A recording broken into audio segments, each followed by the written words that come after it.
Who you bringing in today, players? JD and Odie. Good. Odie, good. He deserves that. Yeah, that's true. Thank you, Mr. Brindle. All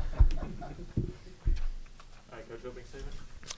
Well, it just feels good to get back in the win column, and I'm happy for our players because it's been a lot of doom and gloom around here, and certainly I hadn't been in the best mood, and we've been really demanding as we should be after the way we played and the way we've been playing. But that said, they've been trying, and we pushed them pretty hard yesterday, a lot longer than I've ever pushed them the day before a game, and I thought that they're trying to respond, and they did some nice things, and you saw some of the things that we were working on in practice and talking about in our film session Sunday. You saw some improvement there, so it's good to see some of the things that we value be successful on the court. I think that can help us gain some confidence, and it's good to get back in the win column and get back on the right track, so I'm happy about that. I will say I thought David Julius was phenomenal tonight. I mean, we've been asking so much of him as an offensive player, doing so many things to him, putting him in so many positions where he has to go make a play when we're broken down with not a whole lot of advantage. And tonight, he didn't have a ton of chances to shoot it, but I thought he really made plays for others when he did have chances, really got others involved. I thought he really was trying to help our team take a step defensively and take a step in the areas that we've been preaching in practice. So I thought just his mentality really showed a lot of leadership tonight, and I was just really proud of him among some others. Oguama was terrific. He was terrific. His activity, his decision-making, and if you'd told me back in June after a couple weeks of summer practice that I'd be praising Odie's decision-making before Christmas, I'd have told you you're crazy. But his decision-making was great. He made some really nice plays in the post with the ball to put the defense in rotation and get us a good shot. And so it was good to see him have some success because he had some real success early and hasn't played to the standard I think he expects himself to play or we expect him to play recently. So it's good to see him get back on track tonight. I'm really proud of him. I can keep going down the list, but, good to see our guys have some success. But those two step out. The third thing I'll say, since I have the microphone here without anybody asking questions, is, man, I don't think we ever spend enough time praising Sam Martin. He's so important to our program. I mean, the guy has more injuries than a prize fighter, man. He's so beat up, and he's played so many years of college basketball, and he comes in and does the scout team every day and gets banged on every day and never says boo. He's a leader in our locker room. He's a really bright young man. I'm so glad he doesn't want to coach because he's way too smart for that, and he's going to be really successful in business. But the guy checks in, and, second possession is in the game. He puts his chest in front of the ball and takes a charge. And that's just the type of young man he is, and he's way more impactful to our team's success than he gets credit for in games. So I wanted to recognize him as well. All right, questions? I know you never want to take any opponent lightly, but you kind of referenced working on things in practice and seeing it on the floor. Is that these last three games, are you looking at them as a chance to work on some things, get back on track on some things? I think we're looking at it like that all the time, Justin. I mean, the first goal anytime we take the floor is to put our kids in best position to win the game. That's always the number one thing. But I think every day we're trying to work, improve, get better, and focus on the things that we value. And, certainly I don't care if we're up 25 or 30 with 5 minutes left. Like that, we're going to still hold ourselves to the same standard. I think you saw I was frustrated there, with us not sprinting back in transition, which is something that we have to significantly improve if we want to continue to improve as a team. Jared Hensley's seen his minutes slowly starting to increase. Is that a sign that he's starting to maybe put it together and figure some things out for you? I thought he was really good tonight. I haven't watched the tape yet, and I don't know what you guys' thoughts are, but I thought he was really good tonight. I thought some of his best minutes in a Bearcat uniform. Listen, I knew the day that I recruited Jared Hensley or saw him for the first time, he had a chance to be a really special player. He works about as hard as anybody I've ever coached on a day-to-day basis, and he's a terrific young man. He is improving at a pretty rapid rate, and he's starting to get some confidence. And I think he can help this basketball team. So, yeah, I think we're trying to get him in there and get him more minutes and give John some blows. You mentioned Odie earlier. With how he played today, did you guys kind of challenge him after Saturday, or did he just kind of take advantage of the opportunity? No, I just think Odie works every day and has a motor every day. I think Saturday, he fouled out in 6.5 minutes, I think it was. I'm 7 minutes. I don't know the exact time, but it wasn't many. And I think Odie was really frustrated, and it wasn't for lack of effort out there. He's playing his tail off. Odie always plays hard. And so I just think, it doesn't always happen when we want it to happen, but if we keep working at it, it generally happens. And, it's good to see good things happen to Odie because, boy, he works at it. JD was 2 for 8 from 3, but 5 for 7 on 2-point field goals. Is that a focus for you or him, trying to get him to score in different areas on the floor? Yeah, I think JD has some real offensive ability. That's no secret. I think trying to continue to find ways to put him in position to take advantage of his ability and give him the best opportunity to make a good play is something that we've been working on since day one. I think we got to continue to put him in better action. And then when we break down, JD's got to do a better job, and he knows this, of making the right play, so he's not putting himself in difficult positions. And I thought in the second half he really did that. I thought in the first half, it wasn't his best half of decision-making, of ball movement, and I thought it looked forced a little bit at times. This is what's so neat about JD. All you have to do is talk to him. And we had a little talk, him and I, on the bench. And, man, I thought in the second half he really listened, and he really tried to do what we were asking. And it's neat how the ball found him and how he looked like he was in a better position to score. So that's going to be a continual process. But, we know we need Jeremiah to be a great offensive player for our team to be successful offensively. And as coaches, we got to keep trying to do our job to put him in position. You miss Mason tonight, but AJ comes back. How much are you going to kind of need AJ to step up here? Yeah, it's next man up, and I hate what Mason's going with. Mason's been playing through some pain in his hip for a while, which explains, why he's not necessarily been playing, to the standard that we all know he can play to. And so you find out it's something a little more serious than we thought. Nothing serious that's going to be long term, but he needs to get shut down and rest a little bit. Not sure on the length of that. I think we'll kind of reevaluate after a couple days. But when that stuff like that happens, it gives other people opportunity. And I think AJ, just coming off this ankle injury, did a really nice job with some of the opportunity he had and some of the minutes he had. He turned it over the first possession he got in, but after that I thought he was pretty good. The rebounding numbers are obviously better tonight. Did you see more of what you want in that area? Keith, I'm really frustrated with our defensive rebounding. I can't tell you. I've thought about defensive rebounding and the way we're coaching it and the way we're drilling it and the way we're showing film and the way I've thought about it in ways I've never thought I would have to think about it before. It is an Achilles heel of our team at the moment, and we have the talent and the ability to correct it, and we have the willingness within our locker room. We have great, great guys, and they want to do it right. We got to get it corrected. I think we need all 5 pursuing every ball. We just don't have 1 or 2 guys in every lineup that are going to clean the glass. Some teams have that luxury.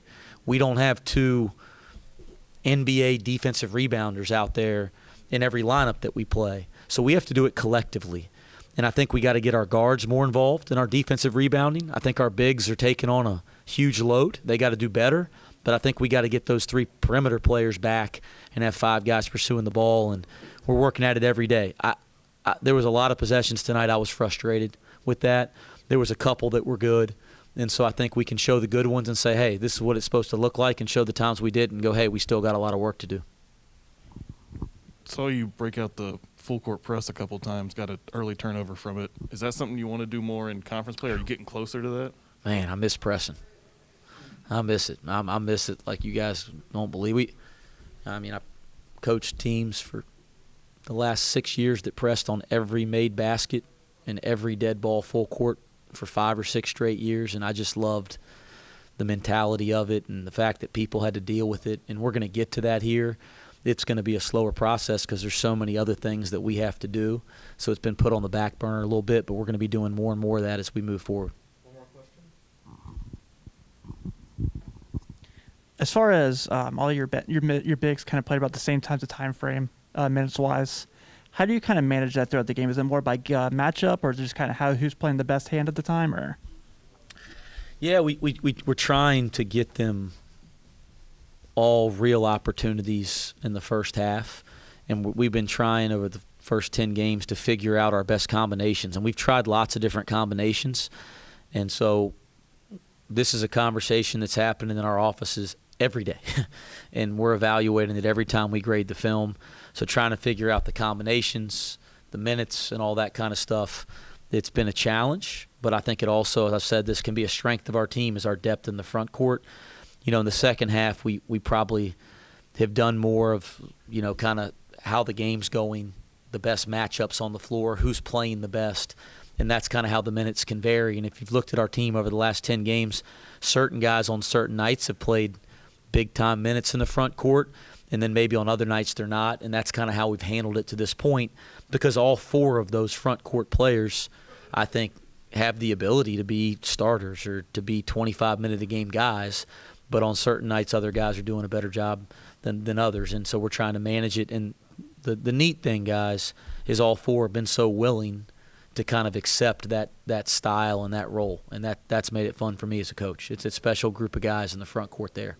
And then big picture, you know, Jeremiah Davenport's a 3. He's a small forward in college basketball, and we have to continue to work to get him there, and that frees up some minutes for those other guys in the front court too. All right, thanks, Coach.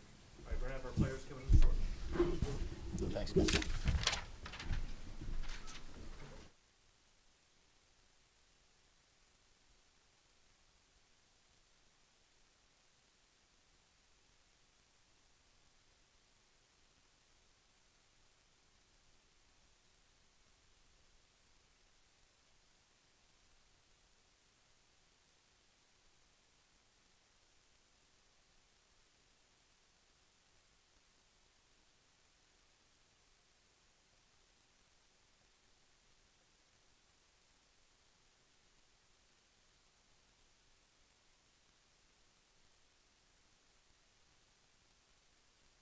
Come on, O. Yeah. Yeah. Can't turn down a hug from Rob. We got Penn State. Penn Station. Yeah, bro. All right, Oguama on the left, Jeremiah Davenport on the right. Odie, I'm sure it was a pretty frustrating game for you Saturday. If you could just talk a little bit about that and then kind of bouncing back and having a nice game tonight. Yeah, we didn't get the result we necessarily wanted, but it's in the past. So after that, we sort of just focused on this game, focused on what we can do to prepare the best for this, and then went out here and just executed what we talked about. What allowed you to have success? I'd say more so just being locked in, whole team being playing together, playing cohesive, and just it all started on the defensive end for sure. JD, you had some ups and downs shooting lately. Coach said you guys had a talk on the bench in the first half about kind of letting things come into you a little bit more. Is that what kind of maybe got you on track in the second half? Yeah, definitely. Every time Coach, speak to me, it's something positive, to all of us, for real. And so, yeah, he got me back on track, and I just went out second half and did what I did and do what I do. What was it about the looks you got in the second half that kind of got you back in a rhythm? Just being patient and just finding shots that I usually take, just being involved with the flow of the game, and, yeah, just staying focused and trying to be a leader who, which I am. So went out there second half and, yeah, did what we had to do. Odie West said he's frustrated with the defensive rebounding. The numbers are obviously better tonight, but what do you think the issue there is from your perspective? With defensive rebounding? As a whole? Plain and simple, we just got to find and locate the ball. I think we did a better job of it today, and it's just something we got to emphasize and have in our minds every single time we take the court. KD West said he pushed you guys yesterday harder than at any point this season, day before a game. Could you feel that yesterday, and what was the message from that practice? Definitely. Coming off a loss, it teams, you know, can either fall back or progress, you know, dealing with the loss. And, you know, Coach, one thing about Coach, he not gonna let up at all. So that practice, you know, he was on us, you know. Shoot, after the game, he was on us too. So we all bought in, and, you know, tonight showed, you know, and he's constantly on us, you know, and we just went out here and executed and did what we have to do. But also on the defensive end and rebounding, you know, we got to get better with that, and we will. So got to continue to work. Coach mentioned for you, JD, he wants you to play more to the three. Obviously, feels that's your best position. Mm-hmm. Do you feel comfortable kind of playing out of position like you've had to lately? Definitely. You know, I've been playing out of position for the last 2 years. You know, sophomore year, now this year. So as long as I'm on the court, I really don't care. Say this so, you know. So yeah, it don't really matter. 3, 4, 5. As long as I'm out there, I don't really care. Hey, Odie, it seemed like your physicality was one of Florida A&M's toughest defenses tonight. You drew 5 fouls. What was the defense playing to your aspect that you could take advantage and draw those fouls and get them in the foul trouble? I mean, I don't really think I did anything necessarily special or anything outside of, like, what I usually do. I just, every single time, I just try and be as physical as I can and just be aggressive every single time. It's something, as a team, we've learned to do, fighting against each other in practice, and it just translates. JD, Coach praised Sam Martin. Just, you know, he doesn't always get to show it in games, but what he means to this team off the court in practice. You've been with him 3 years now. What does he mean as a teammate in the locker room and on the practice court? Samo! I'm joking. Nah, Sam, you know, behind closed doors, you know, he's the hardest working player out there, you know, in practice. Like, it's crazy, like, what Coach wants him to do, and he doesn't complain at all. Like, I'm talking about injuries, whatever, like, he's going to fight through it. It's plenty of times where it's like, we see him get hurt, and he's like, we all like, wow, like, you're not hurt for real? And I'm good. Like, I'm like, wow. So tonight, when he took that charge, you know, that shows, like, the type of kid he is. You know, me being around him for 3 years, it's like, it's unreal, you know, for me seeing the things that he's done, you know, in practice. You know, so, yeah, all credit goes out to Sam for sure. For sure. Yep. Yep. Oh. Yeah. 2 times. Appreciate it.